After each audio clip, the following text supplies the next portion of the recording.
Həftəlik bürclər, qoçlar, şirlər, oxatanlar 13 apreldən 20 aprelə doğru o dünsürlər nələr göstərir? Birinci qoçlardan başlayanda qoçlar bu həftənin önlərində başlayaraq belə deyim də normal deyilsiniz. Yəni daxili təklifinizdə bəzi nüansları danışıq olaraq, hərəkət olaraq dəyişə bilməyəcəksiniz.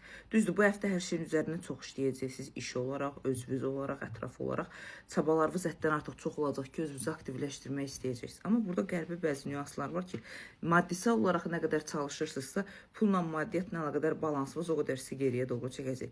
Çünki belə deyim, çox istədiyiniz maddiyyatda çox israfın da məxaricin də həddən artıq normadan çox aktivləşməsi ayın 17-sinə qədər aktiv olacaq. Ən çox da Qoç bürcünün qadınları sağlamlıqla əlaqədar bəzi yanlışlıqlarınız olacaq ki, həmin yarımçıqlar sizin bədəni olaraq öz gedişatınızı elə bir boşluqda, bədən olaraq öz gedişatınızı yarımçıqlıqda saxlayacaq.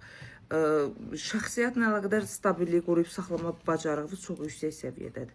Danışıq olaraq bəzi nüanslarda sərtliyiniz, özgüvəniniz, egovuz normadan çox ola bilər və balansınızı itirə bilərsiniz. Ümumi dəyərləndirsək, həm sağlamlıq olaraq, həm şəxsiyyət olaraq, həm maddi olaraq belə deyim də 40-ın 60-a doğru balans səviyyəsində olacaqsınız. Gedişat da 73-74%-ə qədər qoçlarda uğurludur. Şirlərə gələndə şirlər bu həftə həddən artıq çox beyniniz qarışıqdır. İnsanların dediyi fikir, düşüncələr sizi yoldan çıxartmağa hazır vəziyyətdədir. Ətrafın müdaxiləsi sizin həqiqi mənada addımlarınızı bloklama səviyyəsinə keçə bilər. İstəklərim çoxdur.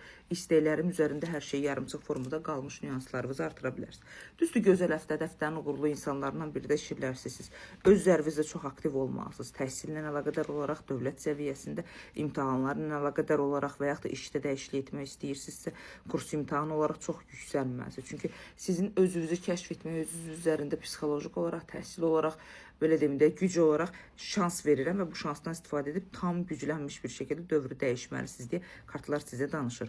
Baş ağrılarınız, qarmalit, migren və bilmirəm, təzyiqlə əlaqədar həddən artıq çox qeyri-aktivliyiniz olacaq. Şirlər buna fikir verməz. Evrənin özü sizi bu həftə günəş enerjisi olaraq qorumaya alır. Və günəş boğa bürcünə keçdiyi üçün bu həftənin sonlarına doğru daha da çox güclənmiş bir vəziyyətiniz olacaq və bu vəziyyətdən istifadə etməlisiniz. Şirlər olaraq 85%-ə qədər uğurlusunuz.